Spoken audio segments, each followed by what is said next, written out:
Hello friends, welcome to my YouTube channel IELTS and PTV Satyam.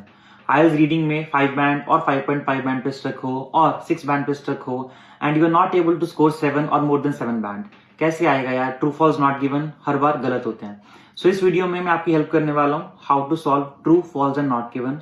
But before that I want a promise from you all कि जो भी exercise मैं आपको इस video में करने के लिए दूंगा, आप लोग इसको वीडियो को पॉज करके साथ साथ वो एक्सरसाइज करोगे ताकि आपको समझ आए true false and not given कैसे करते हैं। So without wasting much time मैं डायरेक्टली वीडियो पे जा रहा हूँ and please take a pencil and paper with you ताकि आप भी मेरे साथ इसको सॉल्व कर सको। So guys, there are few tips for true false and not given. ये टिप्स बहुत ही इंपॉर्टेंट हैं। अगर आप ये टिप्स को ध्यान से समझोगे तो आगे जो मैं आपको स्टेटमेंट समझाऊंगा ट्रू फॉल्स नॉट गिवन के लिए, आपके लिए बहुत ईजी होगा स्ट्रैटेजी को समझना। First is true means the meaning of the question statement exactly matches with the meaning of passage statement and complete information is given। इसका मतलब है कि जो क्वेश्चन में आपको स्टेटमेंट गिवन है वर्सेस जो पैसेज में आपको स्टेटमेंट गिवन है, इन दोनों का मीनिंग मैच होना चाहिए। बहुत सारे बच्चों को लगता है कि वर्ड्स मैच होने चाहिए, वर्ड्स नहीं बट उनके मीनिंग्स मैच होने चाहिए, ये इंपॉर्टेंट है। False means the meaning of the question statement exactly contradicts. Contradict का मतलब है opposite with the meaning of passage statement and complete information is given। false and not given में बहुत सारे बच्चों को प्रॉब्लम आती है एंड ये ग्लोबल प्रॉब्लम है। स्टूडेंट्स को समझ नहीं आता कि false कब लिखना है, नॉट गिवन कब लिखना है। तो ये बहुत ही ईजी है। जब भी आपकी स्टेटमेंट कॉन्ट्राडिक्ट कर रही हो, मतलब ओपोजिट कुछ गिवन हो, तभी आप फॉल्स लिखोगे। अगर आपकी स्टेटमेंट क्वेश्चन की एंड पैसेज की स्टेटमेंट आपस में कॉन्ट्राडिक्ट नहीं कर रही तो आप इसका आंसर फॉल्स नहीं लिखोगे। Next is not given.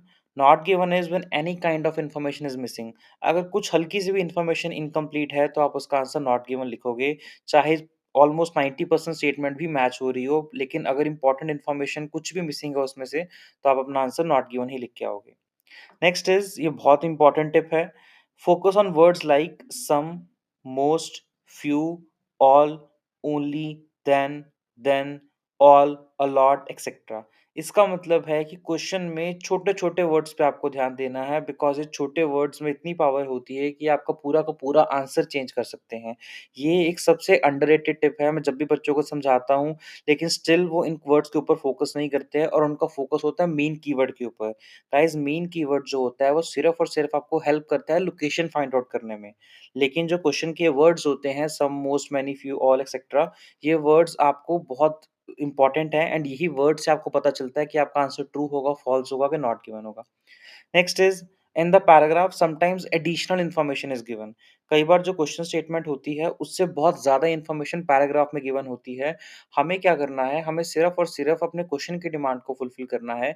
अगर हमें हमारी क्वेश्चन की इन्फॉर्मेशन पैराग्राफ में मिल जाती है तो हमें उतना ही रीड करना है, एडिशनल इन्फॉर्मेशन को हमें अवॉइड करना है। You just have to focus only on the information which fulfils your question demand and avoid additional information which is there to confuse you. So I hope ये tips आपको clear हैं and इन tips का आप एक बार screenshot भी ले सकते हो या आप कहीं नोट भी कर सकते हो, बिकॉज़ ये पेपर में आपको बहुत ज़्यादा हेल्प करेगा जब भी आपको ट्रू फॉल्स नॉट गिवन की टाइप आएगी। Now we are heading towards main content of this video, जो कि है कि ट्रू फॉल्स नॉट गिवन को सॉल्व कैसे करना है। तो मैंने एक बहुत सिंपल स्ट्रैटेजी फॉलो किया है यहाँ पे। मैंने एक ही क्वेश्चन को मल्टीपल तरीके से यहाँ पे लिखा है, क्वेश्चन भी और पैसेज के स्टेटमेंट को भी, ताकि मैं आपको समझा पाऊँ कि true, false and not given करते कैसे हैं। तो जैसे हमारे सामने कुछ केस स्टडीज़ हैं, तो मैं सबसे पहले आपको फर्स्ट केस समझाता हूँ। हमारे सामने क्वेश्चन है, there is a charity that spends a lot of money on education of poor kids than on their daily needs. तो जब भी आपको ऐसा क्वेश्चन आता है, मैंने आपको पहले ही समझाया था कि आपको छोटे-छोटे वर्ड्स के ऊपर ध्यान देना है। जैसे कि यहाँ पे वर्ड है अलॉट, तो ये आपके लिए एक बहुत इंपॉर्टेंट वर्ड है। देन आपके लिए एक बहुत ही इंपॉर्टेंट वर्ड है। तो देयर इज़ अ चैरिटी, एक चैरिटी है that spends a lot of money, जो कि बहुत ज़्यादा पैसा खर्चा करती है बच्चों के एजुकेशन पे और उनकी डेली नीड्स के ऊपर कम पैसा खर्चा करती है। तो अगर हमारे क्वेश्चन की पैसेज की स्टेटमेंट में ये लिखा हो कि हाँ, एक चैरिटी है जो कि बच्चों के एजुकेशन पे ज़्यादा खर्चा कर रही है और डेली नीड्स पे कम खर्चा कर रही है, और कौन से बच्चे? गरीब बच्चे, पुअर किड्स, तो आपका आंसर ट्रू होने वाला है। बट अगर आपके पैसेज में ये लिखा हो कि एक चैरिटी है जो बच्चों की एजुकेशन पे कम पैसा खर्चा करती है और उनके डेली नीड्स पे ज़्यादा पैसा खर्चा करती है, इट मीन्स अ लॉट का ऑपोजिट हो, तो आपका आंसर फॉल्स होने वाला है। तो यहाँ पे देखते हैं क्या लिखा है, अ चैरिटी इज़ देयर, इसका मतलब ये इन्फॉर्मेशन कंप्लीटली मैच हो रही है, there is a charity. Which spends जो खर्चा करती है, और यहाँ पे भी लिखा था दैट स्पेंड्स, इट मीन्स यहाँ तक हमारी स्टेटमेंट कंप्लीटली मैच हो रही है। इट्स फंड मतलब अपना पैसा, लेकिन यहाँ ये नहीं बताया ज़्यादा पैसा है कम पैसा। ऑन अकेडमिक्स, अकेडमिक्स मतलब उनकी पढ़ाई मतलब एजुकेशन, एज वेल एज और तो और उनकी डेली नीड्स पे। किन की डेली नीड्स पे? अंडर प्रिविलेज चिल्ड्रन के डेली नीड्स पे। तो यहाँ से हमें हर एक इन्फॉर्मेशन मिल रही है कि चैरिटी है वो पैसा खर्चा कर रही है, फंड्स जो है वो एकेडमिक्स पे भी लगा रही है और डेली नीड्स पे भी लगा रही है अंडर प्रिविलेज किड्स के। लेकिन जो क्वेश्चन का इंपॉर्टेंट वर्ड था अलॉट, मैंने आपको टिप समझाते हुए भी चीज़ बताई थी अलॉट। तो अलॉट जो है वो कहीं पे भी मेंशन नहीं है। तो तो इस केस में जो मेरा आंसर है वो आना चाहिए not given.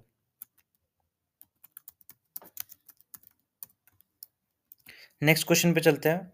There is a charity that spends a lot of money on education of poor kids than on their daily needs. Same question है, लेकिन हम पैसेज स्टेटमेंट देखते हैं। पैसेज में सपोज गिवन है there is a charity in Australia. अब यहाँ पे एडिशनल इंफॉर्मेशन हमें गिवन है that spends a lot of money on education of poor kids than on the daily needs. तो मैंने आपको टिप देते हुए चीज़ समझाई थी कि पैराग्राफ में कई बार एडिशनल इन्फॉर्मेशन गिवन होती है। बहुत सारे बच्चे जो हैं कई बार इसको नॉट गिवन लिख के आते हैं एग्जाम में, बट आपको इसका आंसर नॉट गिवन नहीं लिखना, बिकॉज हमारे क्वेश्चन की तो पूरी की पूरी डिमांड फुलफिल हो रही है and as it is statement match हो रहा है। बस पैसेज में एडिशनल इन्फॉर्मेशन गिवन था कि वो चैरिटी जो है वो ऑस्ट्रेलिया की है। वो क्वेश्चन में गिवन नहीं था लेकिन पैसेज में गिवन है, तो हमें वो इन्फॉर्मेशन को इग्नोर करना था। तो हमारा जो इसका आंसर आ जाएगा वो होगा ट्रू।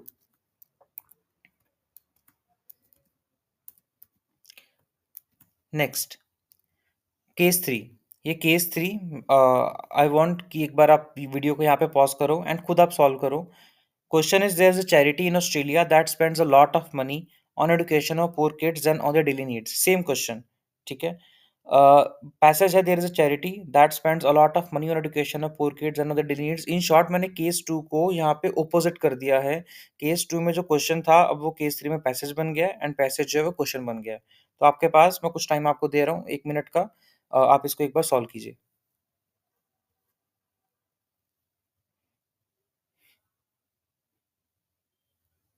ओके, सो देखते हैं कि अब आपका आंसर क्या होगा।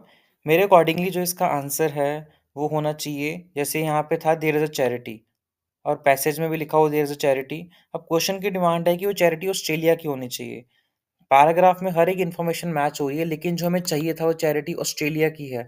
वो इन्फॉर्मेशन इनकम्प्लीट है। तो अगर इन्फॉर्मेशन इनकम्प्लीट है तो मेरे इसका आंसर आना चाहिए यहाँ पे not given.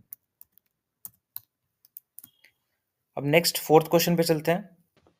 So case 4, there is a charity in Australia that spends a lot of money on education of poor kids than on their daily needs। अब यहाँ पे लिखा हुआ है charity in Australia and passage में देखते हैं information है there is a charity in India. वहाँ पे था कि ऑस्ट्रेलिया की चैरिटी है जो बच्चों के एजुकेशन पे काफ़ी ज़्यादा पैसा खर्चा कर रही है एज़ कम्पेयर टू उनके डेली नीड्स की। लेकिन पैराग्राफ में है कि इंडिया की चैरिटी है। तो यहाँ से हमें लग सकता है कि मेरा आंसर तो फ़ॉल्स है, बिकॉज़ स्टेटमेंट तो कॉन्ट्राडिक्ट कर रहा है। बट नहीं, स्टेटमेंट कॉन्ट्राडिक्ट यहाँ पे नहीं कर रहा। क्वेश्चन में लिखा था कि चैरिटी ऑस्ट्रेलिया की है। तो आपका आंसर ट्रू कब होता कि हाँ, चैरिटी ऑस्ट्रेलिया की है।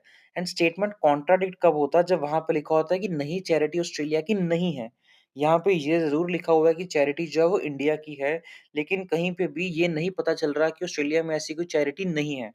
तो ऐसे क्वेश्चंस के टाइम पे बहुत सारे बच्चे कन्फ्यूज़ होके फ़ॉल्स आंसर लिख देते हैं। बट आप लोग को ध्यान रखना है कि फोर्थ केस जो है वो फ़ॉल्स नहीं है। फ़ॉल्स तब तक नहीं होगा जब तक हमारी स्टेटमेंट कॉन्ट्राडिक्ट नहीं करेगी और हमें ये नहीं पता चलेगा कि नहीं, ऑस्ट्रेलिया में ऐसी कोई चैरिटी नहीं है जो कि बहुत ज़्यादा पैसा खर्चा कर रही है बच्चों के एजुकेशन पे और डेली नीड्स पे कम खर्चा कर रही है। तो मेरा जो इसका आंसर है, मेरा ये आंसर भी होगा not given. Next case fifth. There's a charity that spends a lot of money on education of poor kids than on their daily needs। But paragraph में है कि there is a charity in India। तो मैंने पहले ही बताया था कि additional information given है तो इसको तो हम लोग इग्नोर करेंगे। तो अभी तक हमारा आंसर जो है वो बिल्कुल ट्रू केस में ही जा रहा है। That spends equal amount of money. अब यहाँ पे मेरी स्टेटमेंट जो वो कॉन्ट्राडिक्ट हो गई है। वहाँ पे लिखा था अ लॉट ऑफ मनी और यहाँ लिखा हुआ इक्वल अमाउंट ऑफ मनी।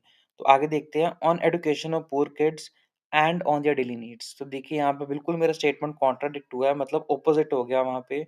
वहाँ पे लिखा था कि ज़्यादा पैसा एजुकेशन पे खर्चा किया जा रहा है, लेकिन यहाँ पे लिखा है कि ज़्यादा पैसा जो है इक्वल अमाउंट ऑफ मनी जो है वो दोनों पे खर्चा की जा रही है, अंडर प्रिविलेज्ड किड्स के या पुअर किड्स को।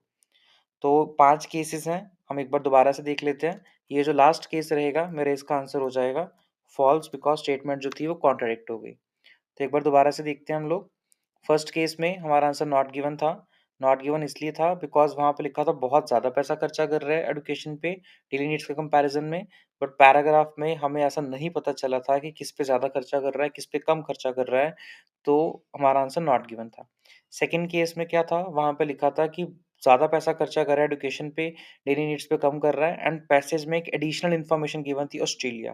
बाकी सब कुछ सेम सेम मैच हो रहा था, एंड मैंने आपको बताया था कि जब भी एडिशनल इन्फॉर्मेशन पैराग्राफ में हो हमारा आंसर ट्रू आएगा।